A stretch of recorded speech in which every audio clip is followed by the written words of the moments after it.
The stars were quiet, but something was coming.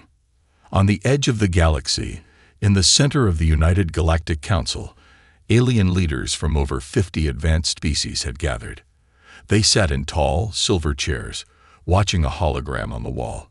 A message from Earth played again and again. It was short, just 8 words. "Do not test us again. This is final." The room echoed with laughter. A tall blue alien named General Krax stood and waved his 4 arms. "These humans are always so dramatic," he said. "They build their little ships, talk big, then hide behind their moon." Others laughed louder. An insect-like ambassador from the Zarn hive clicked his jaws. "Humans are weak. Always talking, never fighting." But not everyone laughed. A silent elder from the Varn Empire narrowed his glowing yellow eyes. "They were quiet for too long. Perhaps we should listen," he said. "No," Krax replied. "We attacked their mining colony near Vega. They lost. Now they send threats like cowards. Let them cry." Back on Earth, things were different. Inside a deep bunker hidden under Antarctica, Earth's leaders met in silence. No laughter, no jokes, just serious faces and cold calculations. The president of Earth looked at the glowing map in front of him. Red dots marked alien fleets near human space. Yellow lines showed possible invasion routes. "We've sent the warning," he said. "Now we prepare." A woman in a dark uniform nodded. Her name was Admiral Rice. She was the commander of Earth's secret space fleet. "They don't know what we've built," she said. "They think we are still using old tech. Let them believe that. For now." She turned to a large screen showing massive warships hidden inside Earth's moon, inside asteroid belts, and deep under oceans. These ships were not public. Not even Earth's own people knew about them. Admiral Reyes gave the command. "Activate Project Eclipse." The lights flickered. Earth was no longer waiting. Meanwhile, in alien space, a small scout ship from the Grax Empire approached the Sol system. It sent a simple message to Earth. "We are watching you." There was no reply. The scout moved closer, past Pluto, then Neptune. It saw nothing at first. Then suddenly, every system on the scout ship shut down. The alien crew panicked. "What's happening?" "Systems offline." On the main screen, only 2 words appeared. "Final warning." And then, silence. Back in the council hall, the alien leaders received the scouts' last transmission. This time, they didn't laugh. "What happened to the ship?" one asked. "They were just watching," another said. "They didn't even enter Earth's space." The elder Varn spoke again. "They are not joking. We should be careful." General Krax still tried to smile, but there was fear in his eyes now. "Maybe we send more ships, just to show power," he said. But fear was growing. The humans had not replied with words. They replied with silence, and silence from Earth was never a good sign. Across human space, something had changed. Colonies shut down communication. Civilian ships returned home. Earth's border stations went dark. It was like a great beast pulling back before a deadly strike. A Grax informant sent one final message to the council. "Earth has gone quiet. Too quiet. I think they are getting ready."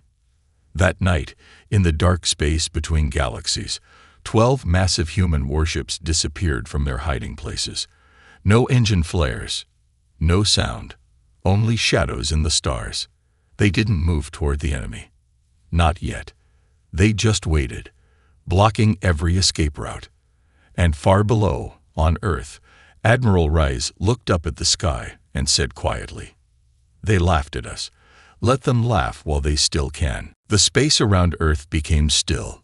No messages were sent. No ships came or left. People on other planets noticed something had changed. In the main control room beneath Antarctica, Admiral Rice stood in front of a large screen showing the solar system. Her eyes followed every small movement. Ships hidden in space began to shift slowly into new positions. They moved like shadows, without sound, without light. Only a few trusted officers knew about these ships. The rest of the galaxy believed Earth had no more strength. The Admiral whispered to her second-in-command, "Let them think we are asleep." Earth's leaders met daily, but never in the same place. Underground trains moved them from one base to another. They avoided open skies. They knew they were being watched. In space, Earth's colonies stopped all outside messages.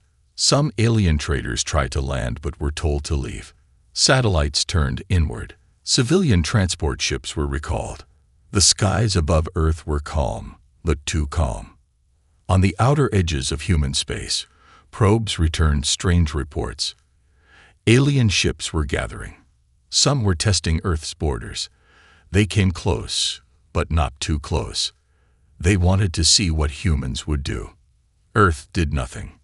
But behind the silence, everything was being prepared. Large stations inside gas giants activated for the first time in years. Old mining bases, thought to be abandoned, lit up again. Huge cargo ships disappeared into asteroid fields, their holds full of unknown materials. The fleet's engineers worked day and night. No news, no rest. They didn't ask questions. They followed codes sent from command, codes they had never seen before. Some of them asked each other quietly, "Is this it? Is this the moment we were trained for?" The answer came not in words, but in movement. All ships were called back. Old ones, new ones, even the prototypes never tested in space. Crews were woken from deep sleep. They didn't know where they were going. They didn't need to know. In a dark control room, a young technician looked at a blinking screen. A small alien drone had entered restricted space near the Mars defense ring. "What do we do?" he asked. The Admiral looked over. "Log it. Watch. Do not act unless told." "But it's getting close." She nodded. "That's what they want. They want a reaction." The drone moved slowly, scanning everything. Then it stopped. After a moment, it turned and flew away. "They're checking how we respond," said the Admiral. "They still don't believe we're serious." On one of Jupiter's moons, an old human research center turned back online. Lights came on. Doors opened. Machines hummed. A message was sent out through secret channels. "Eclipse Stage 2. Ready." On the other side of the galaxy, alien leaders argued in private. Some wanted to take Earth's silence as surrender. Others feared it meant something else. One message had arrived from a spy in human territory. It was short and confusing. "They are not preparing to speak. They are preparing to act." In the darkness of space, the human fleet continued its quiet movements. They didn't gather in one place. They spread out. They positioned themselves near wormholes, star lanes, and ancient gateways, like pieces on a giant board. No messages were sent. No lights were seen. They waited. Above Earth, a single ship moved into position. Its shape was wide and sharp. It didn't shine. It blended with the stars. Inside, a team of officers received new orders. Each officer opened a small device and read the message. "Block all exits. Do not fire. Do not speak. Just wait." And so they did. In the galaxy's great silence, Earth's ships began to surround every road out. No one noticed at first. It was too slow, too quiet. But soon, someone would. And when they did, it would already be too late. Across the stars, the silence from Earth continued. No warnings, no replies, just quiet skies and unanswered messages. Inside the Grand Council Hall, the alien leaders gathered once again. This time, the mood was different. There were no jokes, no laughter. Holograms showed strange patterns around Earth's space. Something was moving, but no one could explain it. "They are placing ships near every major route," said a thin-scaled ambassador. "But they are not saying anything." General Crack stood again, but his voice was not as strong as before. Maybe we pushed too far," he said. The elder from the Varn Empire nodded slowly. They warned us. And now they are preparing something. Another leader spoke, but they have not done anything. No movement toward us. No message. Why would they just wait? No one had the answer. Meanwhile, in deep space, human ships remained still. They floated near trade lanes, wormholes, and outer gates that connected parts of the galaxy. Some cloaked, some in plain sight. None of them sent a signal. Alien cargo ships started to change their paths. Captains whispered to each other across private channels. There are ships near the gate. They didn't follow us, but they watched. They are there, and they are waiting. A quiet fear began to spread. One ship captain, a trader from the Nulari sector, sent a message to his homeworld. We should not go near Earth routes. Something is happening. It doesn't feel right. Back on Earth, the command centers operated in perfect rhythm. Screens glowed in cold blue light. Officers moved with calm focus. Every small action was planned. Every move was recorded. No one needed to speak loudly. Everyone knew what was coming. Admiral Rice looked over new reports. Every colony was secure. Every fleet was in position. Even the reserve units, ships not seen in over a century, were ready. One young officer approached with a report. "Ma'am, should we send out a statement?" "No," Rice answered. "Let them wonder. Let them talk. Silence is stronger than words." At a hidden observatory near the edge of Saturn's rings, a scientist noticed something strange. He watched data on alien ship routes. He noticed they were changing direction.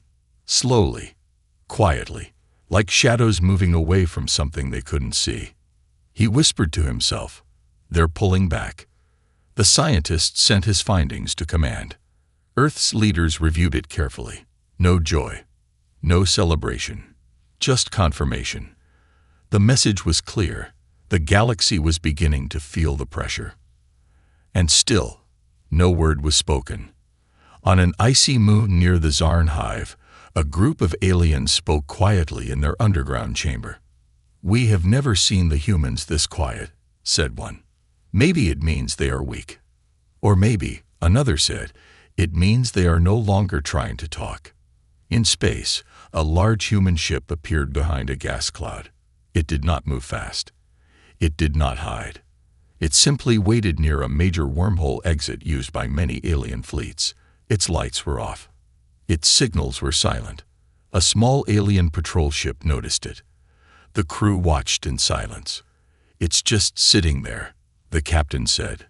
No message, no scan, just waiting. They turned back and left the area without getting closer.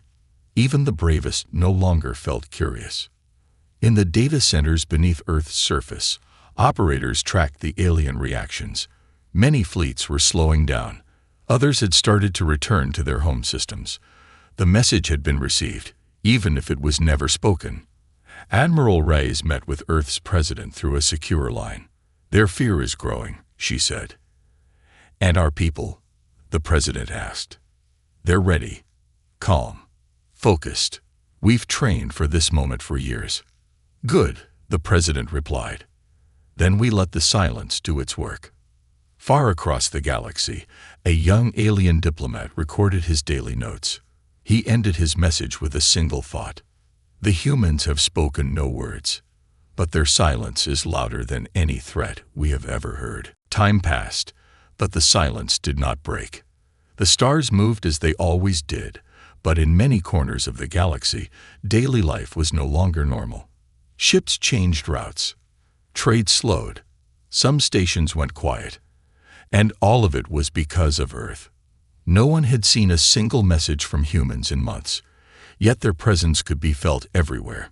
In the Council of Allied Systems, another emergency meeting began. This was the third one in just 1 week. Each time, more leaders joined the call. Each time, their faces showed more concern. A new map was shown on the large holotable in the center of the room. It displayed all major routes that allowed travel between systems. Nearly all of them now had a human ship nearby, silent, unmoving, always watching. "We cannot pretend this is normal." One elder spoke. "They are covering every door in the galaxy." "They still haven't made a move," said another, "but they've made their message clear without words. They are surrounding us, one gate at a time." The old general from the Thala Republic tapped the table slowly. "They're not attacking, but they are not ignoring us either. This is something else." Back in human space, a quiet command echoed across all ships. "Hold positions. No lights. No signal. Just be there." Inside the massive deep space station, known as Sentinel Arc, human officers continued their silent work. Every move was planned down to the second. Each ship received a schedule and coordinates. The system ran like a machine. Smooth, cold, focused. Captain Ilara, a calm but sharp officer, watched a display as a list of alien movements scrolled by. She noticed something odd. "They're starting to redirect supplies," she said to her aide. "They're moving resources back to their core worlds." The aide nodded. "They're scared. They don't know what we're planning." Ilara stood up and walked to the main window. Outside, dozens of ships floated quietly. No communication, no motion. "It's working," she whispered. "They're starting to understand." Far across the stars, rumors began to spread. On a mining moon near the edge of the Zakari belt, workers spoke in whispers during breaks. "They say Earth has built ships that can stay invisible forever." "No, they say humans have found a way to lock wormholes from the inside." Whatever the truth was, one thing was certain. No alien ship could pass through a major route without seeing a silent human vessel standing nearby. One alien transport ship, returning from a long trip, approached the exit near the Zephan corridor. As they neared the gate, their scanners picked up something. A ship. Dark, still, human. The alien captain slowed down. The crew looked at each other. "No signal," someone asked. "None," the pilot replied. "It's just there." They floated quietly, unsure of what to do. No one wanted to go closer. After some time, the captain turned the ship away. They took the longer route home. They told no one what they saw. In the Central Intelligence Corps beneath Earth's crust, the Watchers recorded every reaction. A new report appeared every hour. Alien routes adjusted. Patrol fleets reduced. Message traffic slowing. Back in the council chambers of the Galactic Alliance, a younger leader stood and asked a bold question. "Why is Earth doing this?" No one answered. Then the elder diplomat from the Carol star chain finally spoke. "Maybe because we didn't listen." The room went silent. All of them remembered Earth's earlier warnings, warnings that were ignored, mocked, or pushed aside. Now Earth wasn't speaking anymore. They were acting without sound, without threats, without force. The leaders realized something else. Earth had stopped trying to be understood. On one forgotten asteroid station, a group of historians watched these events unfold. One of them recorded a message in his log. "This is not war. This is something far more careful, more measured. Earth is not trying to win.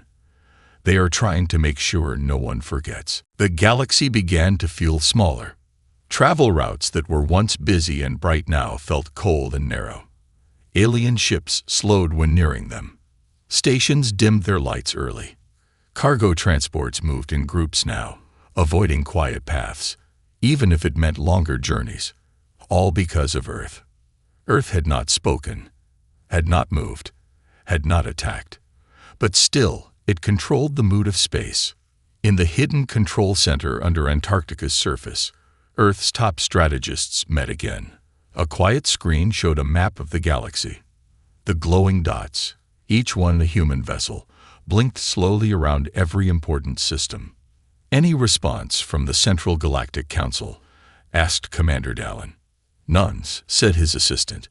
"They are holding back, watching us. Some members have even closed their borders." Dallin nodded. "That's what we wanted." He turned toward the screen again. "Let them keep watching." The longer they wait, the more they think. And the more they think, the less they act. The plan was working. Back in deep space, near the Grillin Nexus, a human observation ship floated near the wormhole's mouth. Inside, the crew worked quietly. No one spoke unless needed. Each crew member watched alien movements, recorded their reactions, and waited. They had been there for weeks. They had everything they needed. They knew that presence alone was stronger than any broadcast. Captain Ellen, an older woman with silver-streaked hair, walked through the ship. "Status?" she asked. "Still watching us," replied her officer. 3 alien vessels passed by today. None approached. One changed direction. Ellen smiled slightly. "Good. They've begun to adjust." On the other side of the galaxy, an alien university hosted a secret panel. Scholars, diplomats, and observers sat in a small hall, looking at collected reports about Earth's silence. One speaker, a gray-skinned historian, stood and spoke slowly. They once asked to be treated as equals. That request was ignored. He tapped on a display. Now they say nothing. They send no messengers, no warnings, but they are everywhere. The crowd listened closely. They are doing something we've never seen before.